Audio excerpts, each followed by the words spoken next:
Hey everybody, welcome to my channel. Today we are going to talk about sage. Sage is a perennial herb that is native to the Mediterranean area, but it's found all over the world. This particular variety here is just the common sage. Sometimes you can see them referred to as garden sage, common sage, or just regular sage plant. And you can probably find these at almost any nursery. They're very easy plants to grow, and they can withstand very cold temperature. So in the last video, when I did the some of the herbs video, people wanted to see my herb bed. So before we go and talk about the details of garden sage, let me give you a little tour. It is now November, so the bed is not as beautiful as it was early in the season, but I'll try to find some pictures so I can post it and let you see how beautiful it looks earlier in the summer. So the bed is here. I have a bunch of things in there with it.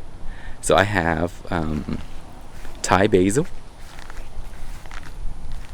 They're just ridiculous right now. I just need to cut them down and maybe dry a few and then give most of it away because there's just too many for me to use. And that small purple plant there, that's sorrel. They were really big early in the summer, but now they're just down to just a few leaves. I have some sweet basil back here somewhere. There it is. And our sage that we're going to talk about, Cuban oregano, and rosemary right there. These beautiful rosemary.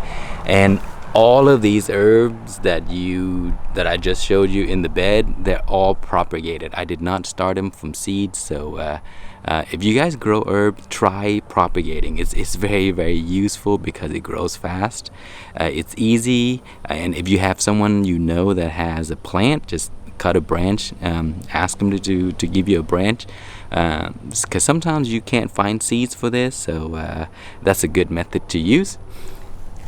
Look at these beautiful rosemary. If you guys want a video on that, I can do one as well, but rosemary is very common, so there's lots of information out there about rosemary. Okay, so back to the sage. Now the sage, as I mentioned, is perennial. They will grow in very cold temperature, so they will remain here all year.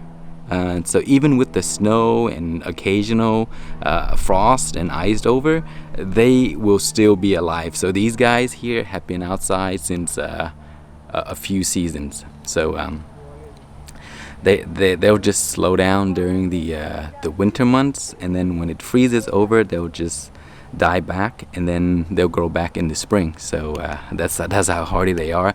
They're very beautiful plants to me. I just love the way they look. The leaves are like in these elongated shapes, and you can almost see like there's these hairy fuzzes on top of the leaves, and when you rub the leaves like this, it has a very beautiful smell. I just love these things because of the way they smell. So these are used mainly for, in the past, in the old times, they used mainly for medicine. The oil can be extracted to use for medicinal purposes. I think a lot of people use it to treat like common cold and stuff in the past. So what I use for these is I would dry the leaves, and then I would put them in my tea. I just love them, and I think it's a great addition to your tea. I think it's also very healthy, but if you want to research more about the health benefits, you can research it online, because I really don't know.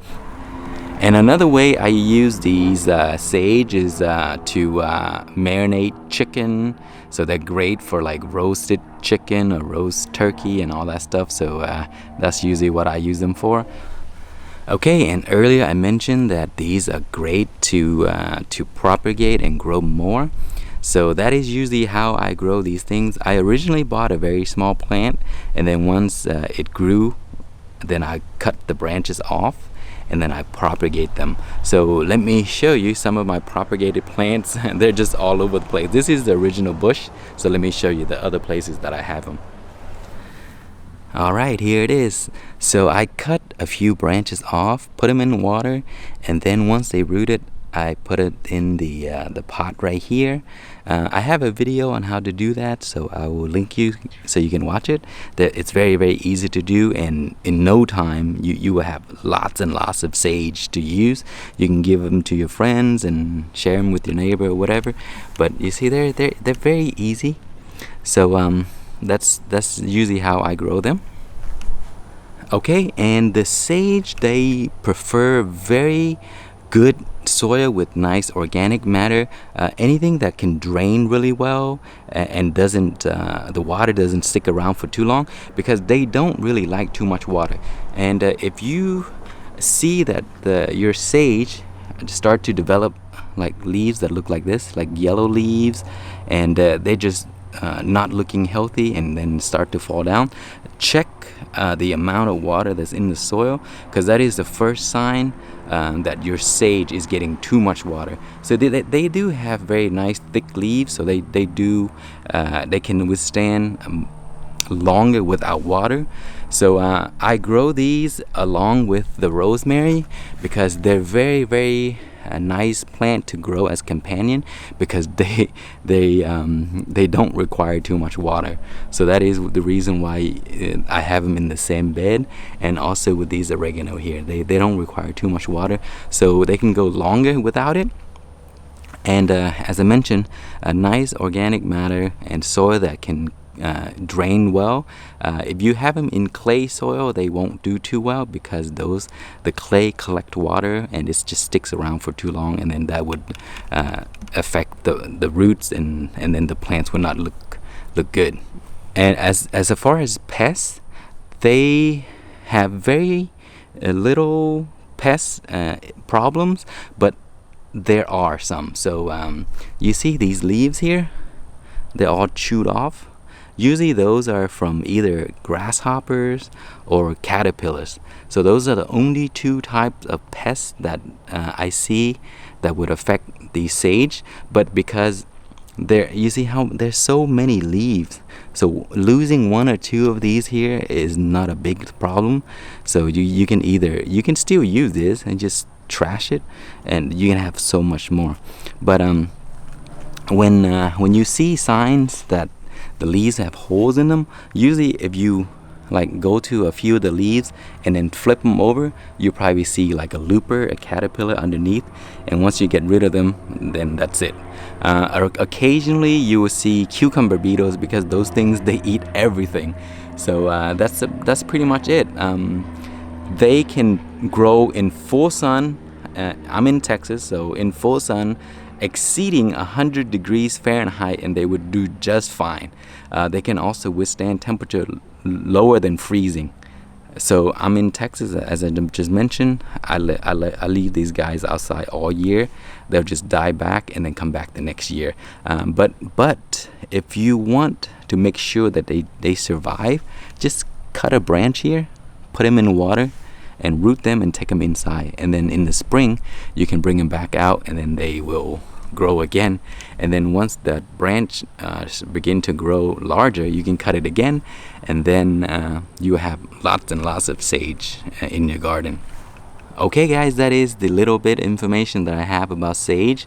I grow these things every year because I love the way they smell, and they do produce seeds also and flowers. The ones I have, the flowers are purple, so usually it'll grow out into like this long sort of, it looked like kind of like basil like this here, and then the flowers will shoot out on the side. The flowers are very pretty, and that's where the seed pods come out of. But because these are so easy to propagate, you don't need to grow them from seeds, because I think for going from seeds they take much longer. So they grow in bunches like this here. So once your soil is healthy, they will grow very well, and they will have lots and lots of branches. And then you will find like little lizards that use them as homes and stuff like that. So I leave those guys around because they'll eat the pests that would harm your plants. So they're very easy to grow. They do like heat, but they can also withstand pretty cool temperature.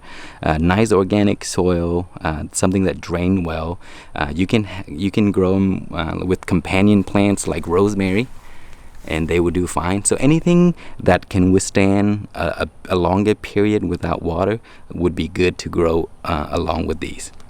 Alright guys, today is April 21st, 2019.